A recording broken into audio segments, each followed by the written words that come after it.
Welcome to study channel. मेरा नाम है Mohammad Kaiser. Finally BPSC TRE 3 की रिक्तियां यानी कुल सीटों की संख्या हमारे सामने है।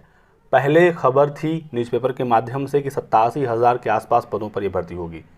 छात्रों को डर था कहीं पद ज़्यादा कम ना हो जाए, बहुत सारे बच्चे तो आवेदन ही नहीं कर रहे थे। लेकिन आज जब रिक्तियाँ सामने आई हैं तो 87,000 नहीं बल्कि 1 लाख से अधिक सीटें आ गई हैं। ये बिल्कुल ऑफिशियल है, बीपीएससी के द्वारा ही ये नोटिस जारी किया गया है। देख सकते हैं बिहार लोक सेवा आयोग, और इसमें जो कुल पदों की संख्या है वो 1 लाख से भी अधिक है।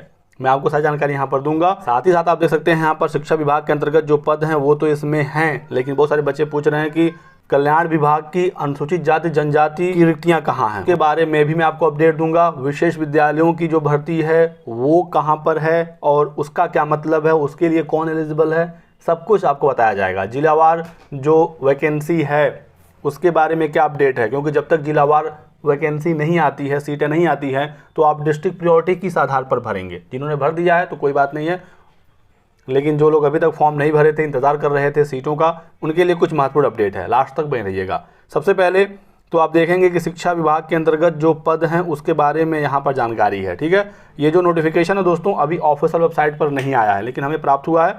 अभी ये पूरा फुल नोटिफिकेशन नहीं है। यहाँ पर देखिए पहला पॉइंट जो है इसके अंतर्गत शिक्षा विभाग के पद हैं। पहले का को है प्राथमिक विद्यालय 1 to 5 शिक्षा विभाग का, फिर को के बाद खो है 6 to 8 ये शिक्षा विभाग का है।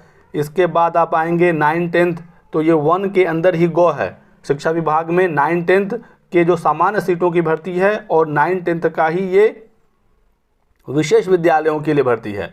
और इसके बाद फिर आप आ जाएंगे 11-12 ये शिक्षा विभाग के अंतर्गत सामान्य पदों पर भर्ती है। शिक्षा विभाग के अंतर्गत विशेष विद्यालयों के लिए भर्ती सिर्फ और सिर्फ 9-10 के लिए ही है, इस बात का आपको ध्यान रखना है। इसके अलावा 1 to 12 किसी और वर्ग के लिए विशेष विद्यालयों की भर्ती नहीं है। विशेष विद्यालय की भर्ती का मतलब ये हुआ कि जिन्होंने बीएड स्पेशल वाला किया होगा वही लोग सिर्फ इस पद के लिए आवेदन कर सकते हैं। बीएड स्पेशल सामान्य सीटों के साथ विशेष विद्यालय वाले पदों के लिए भी आवेदन कर सकती हैं। ये निःशक्त अभ्यर्थियों को पढ़ाने के लिए होता है, तो आपका बीएड भी स्पेशल है और ये स्पेशल विद्यालयों की भर्ती भी है। ठीक है, तो आप इन पदों के लिए एलिजिबल हैं ही हैं, सामान्य सीटों के लिए भी एलिजिबल हैं, ये बात आप समझ गए। और इसका जो अभी आगे का नोटिफिकेशन है वो अभी प्राप्त नहीं हो पाया है। जब वो ऑफिशियल वेबसाइट पर आएगा तो ही क्लियर हो पाएगा। तो यहाँ पर पहला शिक्षा विभाग के अंतर्गत जो रिक्तियाँ हैं हमारे सामने हैं। सेकंड इसका जो होगा पार्ट, उसमें कल्याण विभाग का जो SC/ST वेलफेयर डिपार्टमेंट है वैकेंसी होगी, और SC/ST वेलफेयर डिपार्टमेंट के अंतर्गत भी 1 to 5, 6 to 8, 9, 10 और 11-12 के पद होंगे। कम ही होंगे, लेकिन उम्मीद है कि 1 to 12 सब लेवल की भर्ती उसकी भी होगी। ठीक है, तो ये भी आपका अब डाउट क्लियर हो गया होगा। अब बात करें कुल पद कितने हैं, तो 1 to 5 में टोटल 28,026 सीटें हैं। जो पहले खबर आई थी बिल्कुल वही है। 1 to 5 में पद ना कुछ घटा है ना बढ़ा है। ठीक है, इसमें जो ओपन सीटें हैं जिस पर हर कोई फाइट कर सकता है, ये टोटल सीटें हैं 15,359। इसमें भी कैटेगरी है, जैसे मान लीजिए अनारक्षित है तो इस पर तो हर कोई फाइट करेगा, बिहार का सामान्य वर्ग का, पुरुष, अदर स्टेट के सभी छात्र। ठीक है, इसके अलावा ये ओपन सीटें हैं EWS का, यानी पुरुष अभ्यर्थी भी यहाँ पर फाइट करेंगे। फिर यहाँ पर BC, SC/ST, और ये सीटें हैं महिलाओं के लिए जो आरक्षित हैं। अनारक्षित महिला का सीट यहाँ पर है जो 2485 है, इस पर अदर स्टेट की महिला भी फाइट करेगी, बिहार के सामान्य वर्ग की महिला भी फाइट करेंगी। और जो अनारक्षित सीटें हैं इस पर ओवरलैपिंग भी होता है, यानी कि कोई SC/ST की फीमेल है वो कट ऑफ पार करती है अनारक्षित वाला, तो वो यहाँ पर शिफ्ट हो जाएगी। तो कंपटीशन काफ़ी तगड़ा होगा यूआर सीटों पर। बाकी रिजर्व कैटेगरी में इस बार नौकरी काफ़ी आसानी से लगेगी, इस बात का ध्यान रखना है। लेकिन यूआर पर कट ऑफ बहुत ज़्यादा तगड़ा होगा, क्योंकि यहाँ पर जो 28,026 सीटें हैं प्राइमरी में, इसमें सामान्य, उर्दू और बांग्ला तीनों शामिल हैं। यूआर मेल के लिए सिर्फ 2976 सीटें ही हैं, इसका आपको ध्यान रखना है। बाकी उर्दू और बांग्ला की सीटें हैं, तो आपको पढ़ना तो होगा ही, तभी जाकर नौकरी मिलेगी। सैलरी 25,000 बेसिक पे है, बाकी TADA वगैरह मिलाकर लगभग 35,000 सैलरी प्राइमरी की बनती है। 6 to 8 में जो कुल सीटें हैं वो 19,000 के आसपास हैं, बिल्कुल वही हैं जो पहले बताया गया था। 9, 10 और 11-12 में सीटों की संख्या बढ़ी है, इसकी वजह से 87,000 से टोटल सीटें 1 लाख पार करी हैं। ठीक है, 6 to 8 में विषयवार जो पद हैं उसमें गणित विज्ञान, सामाजिक विज्ञान और भाषा में हिंदी, अंग्रेजी, संस्कृत और उर्दू है।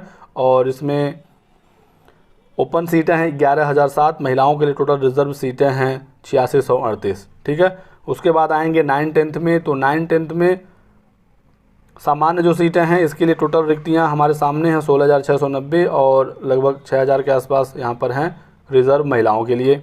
विशेष विद्यालयों में ज़्यादा सीटें नहीं हैं, लेकिन जो भी हैं यहाँ पर विज्ञापित कर दी गई हैं। और 11-12 की बात करें तो लगभग सभी विषयों की भर्ती है यहाँ पर, और टोटल ओपन सीटें हैं 22,373 और रिज़र्व फीमेल के लिए हैं 7427। तो यहाँ पर सीटों को बढ़ा दिया गया है, जिसकी वजह से ये संख्या लाख तक पहुँच गई है।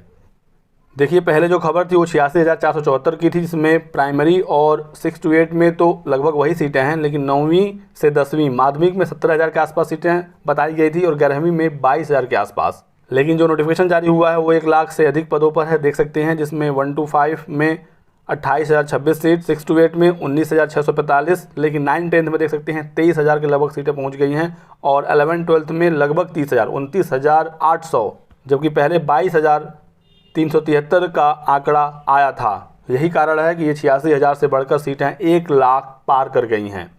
अभी इसमें देखना होगा कि SC/ST वेलफेयर डिपार्टमेंट के कितने पद आते हैं, क्योंकि यहीं पर ये नोटिफिकेशन समाप्त हो जा रहा है। आगे का पार्ट अभी तक नहीं मिला है। वेबसाइट पर ये जल्द अपडेट होगा तो पूरा कंप्लीट नोटिफिकेशन आएगा, और जैसे ही वेबसाइट पर आएगा जिलावार रिक्तियाँ भी शो हो जाएंगी, फिर आप आराम से अपना डिस्ट्रिक्ट प्रायोरिटी दे सकते हैं। ठीक है, तो वेबसाइट पर 1 से 2 दिनों में ये नोटिस अपडेट हो जाएगा, तो इसके लिए आप लोग टेंशन मत लीजिए। बहुत सारे बच्चे पूछ रहे हैं क्या फॉर्म भरने की लास्ट डेट बढ़ेगी, तो उम्मीद तो है कि 23 फरवरी से इसे बढ़ाकर 27-28 फरवरी तक किया जा सकता है, क्योंकि वैकेंसी अपडेट होने में काफ़ी डिले हुआ, आवेदन भी काफ़ी कम आए हैं। अभी तक 1,80,000 ही फाइनल फॉर्म सबमिट हुए हैं, 2 लाख से अधिक रजिस्ट्रेशन है। तो अब आवेदन में तेज़ी देखने को मिलेगी, क्योंकि रिक्तियाँ आ गई हैं जो 1 लाख से भी अधिक हैं, तो बहुत सारे नए बच्चे फॉर्म भरने वाले हैं। हालांकि पहले जैसा कंपटीशन इस बार नहीं होगा, क्योंकि NIOS DLED 1 to 5, 6 to 8 से बाहर है, BEd प्राइमरी से बाहर है।